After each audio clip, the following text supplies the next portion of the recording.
Hey everyone, today I'm gonna review Heart of Thorns by Bree Barton. I received an arc of this through Edelweiss in exchange for an honest review, and this book is released on July 31st. Heart of Thorns is the first book in a YA fantasy series, what I think will probably be a trilogy, judging from this very first book, but there will definitely be a sequel to this. And this story is about Mia, who lives in the River Kingdom, and in this kingdom there are women who have like special powers to manipulate blood and bone and flesh, and Mia has kind of been growing up hunting these women also because of her personal history with these women, and then she kind of has to put down her hunting stuff because she has been promised to marry the prince of this kingdom. When that wedding ends up going horribly wrong, Mia actually discovers some magical powers on her own and is kind of starting to realize that she might be one of the women she has been hunting her whole life. So I went into Heart of Thorns incredibly excited because this has been described as Pride and Prejudice meets Graceling, and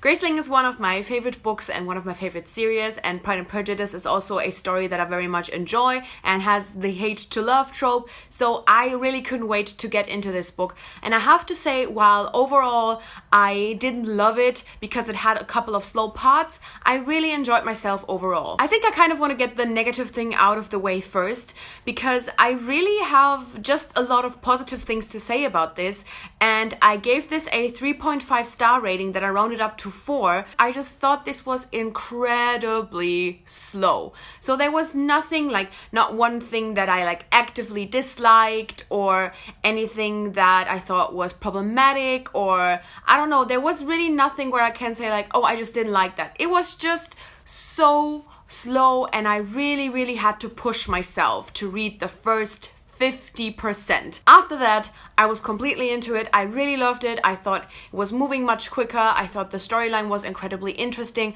but up until that point, it was really just kind of trying to push my way through that. And I just simply thought that not enough happened in the first half of the book. I honestly don't really see the connection to Graceling all that much. I don't really see it in the world. I don't really see it in the character.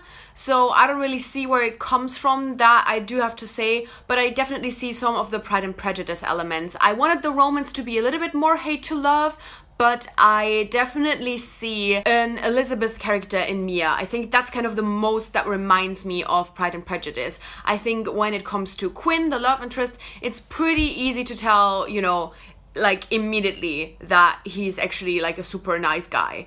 But with Mia, I can see a lot of Lizzie Straight in her, so definitely makes sense.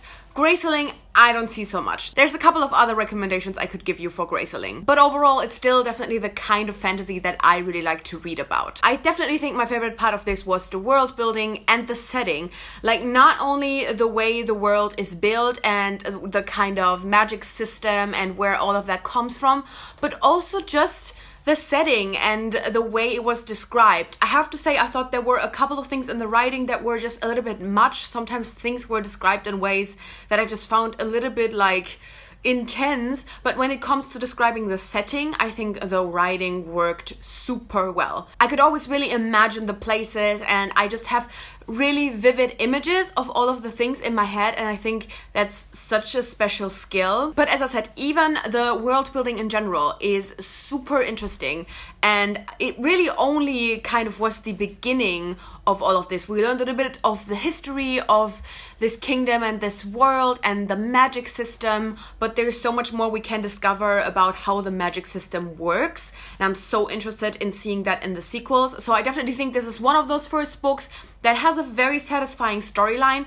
but also leaves so many things open for you to actually be motivated to pick up the sequel. I don't really want to go too much into detail about this magic system, but I definitely like the whole reasoning behind this. If you have heard about this book, you might have heard some people say that it has feminist elements, and that's very true. The whole magic system is really built up on a kind of feminist system, and it's so incredibly interesting That said, it kind of stems from men being assholes and sexist and misogynistic, so there's definitely trigger warnings for like any kind of thing you can imagine, sexual assault, rape. There's a lot of rape threats in here, so definitely a huge trigger warning for that. The world building, as I said, was my favorite part, but I also really liked the characters. I think the whole cast of characters is so interesting. I actually almost have to say that I think the main character Mia fell a little bit flat compared to all of the other characters. I didn't dislike her, but there's also not a lot of feelings I have towards her.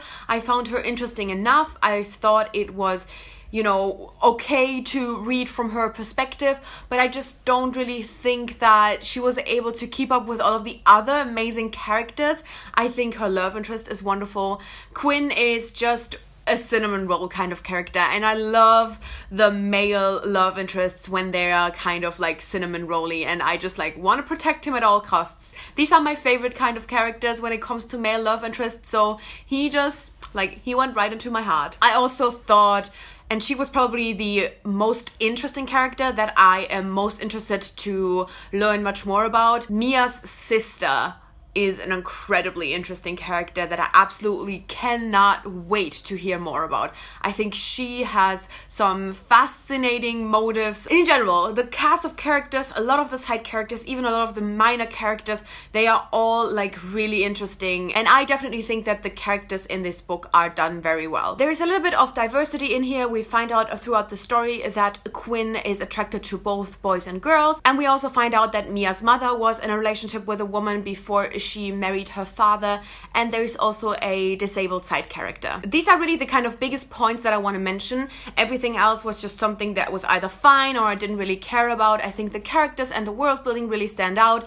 I think the slowness is a little bit hard to get through. When it comes to the romance, I do want to mention that because that was actually one of the aspects I was most looking forward to in the book, and it's not bad. I think it's a very well done romance overall. But if you give me Pride and Prejudice as an expectation, I just expect more from it. So I, as I said, definitely think it was well done overall. I had some feelings about it, not gonna lie. But as I said, I just want more when you give me Pride and Prejudice as an expectation. I wanted more hate to love. I wanted more angst. I just wanted more. I wanted much, much more from it. And I'm kind of thinking about how some people might be put off by this because they see Pride and Prejudice and they might think this is a book where the romantic storyline is very much in the focus. I don't think so. I think that Mia and Quinn very much build up a friendship way before they ever get into a romantic kind of relationship.